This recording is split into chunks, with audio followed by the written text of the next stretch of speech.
Happy Sabbath Church. இன்னைக்கு நம்ம வந்து ஹெல்த் டாக்கு வந்து ஒரு சிம்பிளான டாபிக் பார்க்க போகிறோம். அது எது பார்த்தீங்கன்னா, நம்ம தொடர்ச்சியாக நம்ம வந்துட்டு ஹெல்த் டாக்ல வந்துட்டு லீடிங் காசஸ் ஆஃப் டெத், இந்த காரணம் வந்து நிறைய மரணங்கள் நடக்குது உலகம் வேர்ல்டு வைடு இப்படி நடந்துன்னு பார்த்துட்டு இருக்கோம். அதில் வந்து இன்னொரு விஷயம் நான் வந்து கவனிச்ச போது அதை பற்றி சிம்பிளான ஒரு அட்வைஸ் வந்து கொடுத்துடலான்னு நான் வந்து நினச்சேன். அது எப்படின்னா,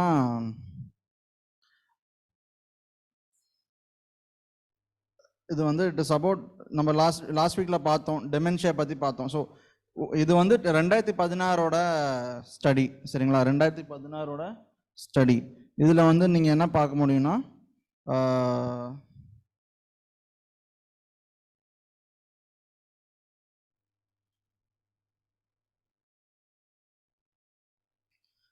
நிறைய மோஸ்ட் காமன் காஸ் வந்துட்டு கார்டியோவாஸ்குலர் டிசீஸு, கேன்சர், அப்புறம் போன வாரத்தில் நம்ம பார்த்த மாதிரி டிமென்ஷியா வந்து உங்களால் பார்க்க முடியும் இல்லைங்களா?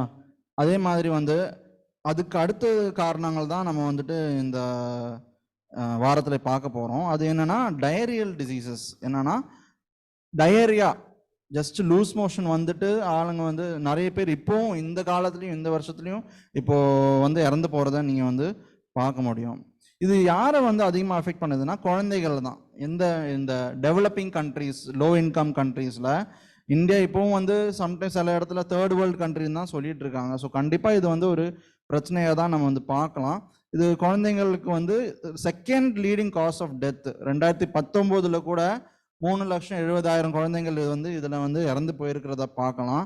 அண்ட் ஒவ்வொரு வருஷம் 5 வயசுக்கு கீழே வந்துட்டு 5,25,000 குழந்தைகள் இதனாலேயே இறந்து போகிறத நம்ம வந்து பார்க்க முடியுது. ஸோ இறந்து போகிறது வந்து 5,25,000 குழந்தைகள்னாலும் வேர்ல்டு வைடு வந்துட்டு இந்த டிசீஸ் வந்துட்டு 17 கோடி பேருக்கு வருது நம்ம வந்து பார்க்க. 17 கோடியா?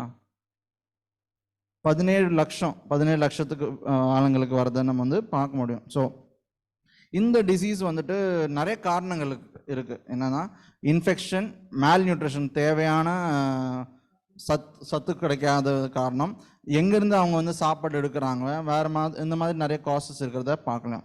ஸோ ஃபர்ஸ்ட் மெயின் காஸ் வந்து இன்ஃபெக்ஷன் தான். இன்ஃபெக்ஷன் வந்துட்டு என்னன்னா ஒரு கிருமி காரணம், பாக்டீரியா அல்லது வைரஸ். இதில் ஸ்பெஷலாக இந்த ரோட்டா வைரஸும் இந்த ஈகோலை பாக்டீரியா வந்தால் மோஸ்ட் காமன் காஸ்ன்னு பார்க்குறோம். அது இல்லாமல் இந்த கிரிப்டோஸ்பொரிடியம், ஷிஜெல்லா இந்த மாதிரி ஸ்பீஷஸ்லாம் வந்துட்டு பேத்தோஜென்ஸாக கிருமிகள்லாம் வந்துட்டு நம்ம வந்து அஃபெக்ட் பண்ணுறத பார்க்கலாம், சரிங்களா? அண்ட் இவங்களுக்கு வந்து சாப்பாடும் ஒழுங்கான சாப்பாடு கிடைக்கிறது, நியூட்ரிஷன் தேவையான சத்து கிடைக்காத சாப்பாடு தான் அவங்க சாப்பிட்றாங்க. ஸோ இது வந்து ஒரு பெரிய ஒரு காரணமாக இருக்குது. அப்புறம் வந்து இவங்களோட தண்ணி, குடிக்கிற தண்ணி வந்து இன்ஃபெக்டடாக இருக்கிற தண்ணி, அன்கிளீனாக இருக்கிற தண்ணி, அது வந்து டாய்லெட்லேருந்து அது வந்து அஃபெக்ட் ஆகிறது, கண்டாமினேட் ஆகிற காரணம் வந்து இந்த வந்து வரதை நம்ம வந்து பார்க்கலாம். ஸோ சரியான தண்ணி, அதை வந்து சரியாக ஹேண்டில் பண்ணாதது, சரியாக க்ளீன் பண்ணாது, அன்ஹைஜீனிக், அதை வந்து க்ளீன் பண்ணி ஒழுங்காக சாப்பிட்றது, க்ளீன் பண்ணி ஒழுங்கான தண்ணி குடிக்காது தான் காரணம். தண்ணியை பற்றி நம்ம வந்து அடுத்த ஒரு ஹெல்த் டாக்ல நம்ம வந்து பார்ப்போம். இந்த தடவை சிம்பிளாக நான் வந்துட்டு நம்ம ஃபுட்டை வந்து எப்படி க்ளீனாக வச்சுக்கணும் இல்லைங்களா? ஃபுட்டு வந்து நம்ம எப்படி க்ளீனாக வச்சுக்கணும், நம்ம வந்து நம்மளோட ஃப்ரூட்ஸ் அண்ட் வெஜிடபிள்ஸ் நம்ம வந்து போய் மார்க்கெட்லேருந்து வாங்குகிறோம், அதை வந்து சிம்பிளாக நம்ம எப்படி க்ளீனாக வச்சுக்கலாம் நம்ம பற்றி தான் நம்ம இன்னைக்கு பார்க்க போகிறோம். கண்டிப்பாக நம்ம எல்லாரும் வந்து ஃபுட்டை, வெஜிடபிள்ஸ்லாம் க்ளீன் பண்ணி வாஷ் பண்ணி தான் யூஸ் பண்ணுறோம் இல்லைங்களா? நமக்கு தெரியாதது இல்லை, இந்த காலத்தில் வந்துட்டு பெஸ்டிசைட்ஸ் நிறைய இருக்குன்னு சொல்லிட்டு நல்லா நம்ம க்ளீன் பண்ணி வாஷ் பண்ணி யூஸ் பண்ணுறோம். இருந்தாலும் ஒவ்வொரு ஃபுட்டுக்கும் ஒவ்வொரு வகையில் வந்து கரெக்டாக க்ளீன் பண்ணுற ஒரு மெத்தட்ஸ் இருக்குது, சரிங்களா? அதை பற்றி தான் இன்றைக்கி பார்க்க போகிறோம். So washing the fruits and vegetables, ஏன் ஃபஸ்ட்டு அதில் அழுக்கு, ஃப்ரூட்ஸ் அண்ட் வெஜிடபிள்ஸ் எங்கேருந்து வந்து டர்ட்டில், மண், சாயிலில் இருந்தால் இருக்கும்.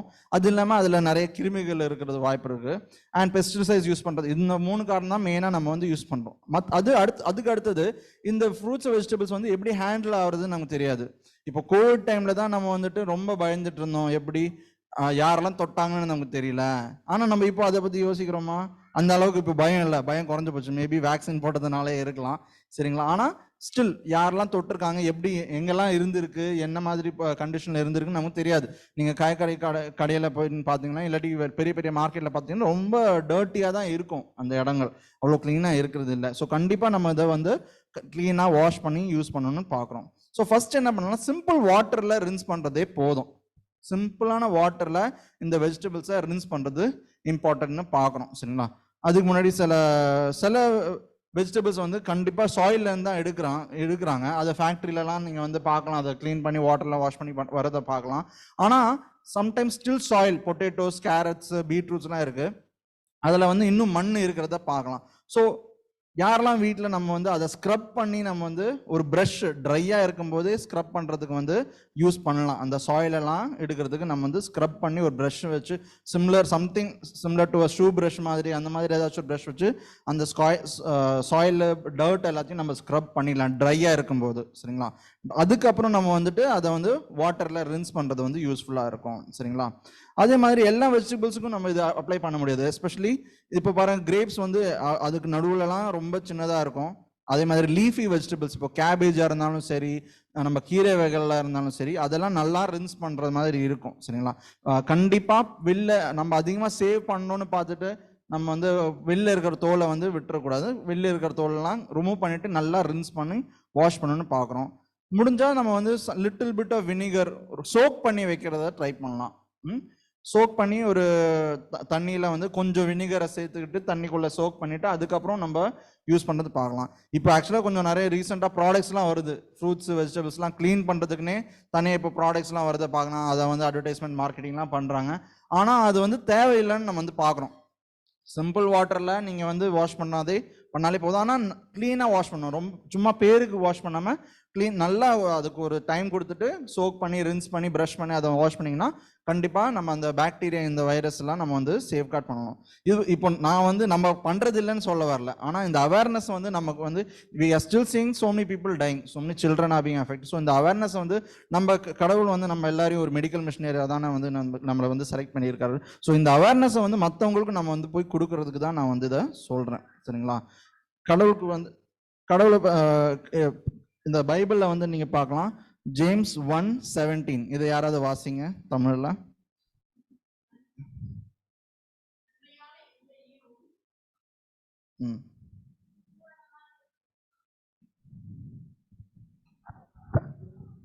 நன்மையான எந்த ஈவும் பூரணமான எந்த வரமும் பரத்திலிருந்து உண்டாகி சோதிகளின் பிதாவினிடத்திலிருந்து இறங்கி வருகிறது. அவரிடத்தில் யாதொரு மாறுதலும் யாதொரு வேற்றுமையின் நிழலும் இல்லை. கடவுள் வந்து நமக்கு கொடுத்ததெல்லாம் நல்லது தான் கொடுத்துருக்கிறாரு. அதை வந்து நம்ம வந்து கரெக்டாக உபயோகிச்சா போதும். ஸோ அதை வந்து கரெக்டாக க்ளீனாக நம்ம சாப்பிட்டோம்னா கண்டிப்பாக இந்த மாதிரி நோய்கள் இப்போ 2019 இவ்வளோ பேர், இவ்வளோ குழந்தைங்கள் இதனால் இறந்து போகிறாங்கன்னா நம்ம வந்து அதுக்கு கண்டிப்பாக வந்து அந்த அவேர்னஸ் ஏற்றுட்டு நம்ம வந்து அவங்கள இந்த அவாய்ட் பண்ணுற, இது ஒரு அவாய்டபிள் டிசீஸ் தான், சரிங்களா? இன்ஃபெக்ஷன் டிசீஸ்னா அவாய்டபிள் டிசீஸ் தான், அதை வந்து அவாய்ட் பண்ணோம். இதே மாதிரி ஜெனசிஸ் 1:29-30 இதை மட்டும் வாசிச்சிருங்க தமிழ்.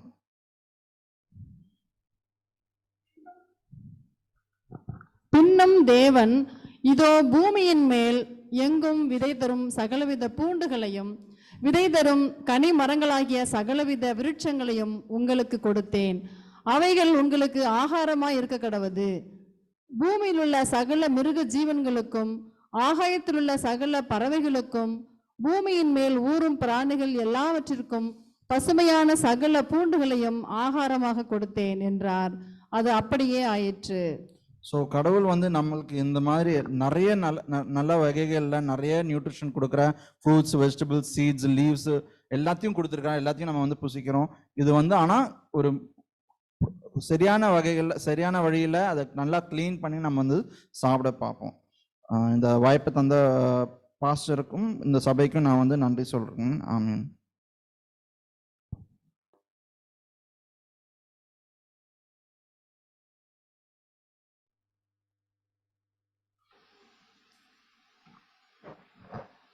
நல்ல ஆரோக்கிய சத்தியத்துக்காக நாம் தேவனை ஸ்தோத்தரிப்போம்.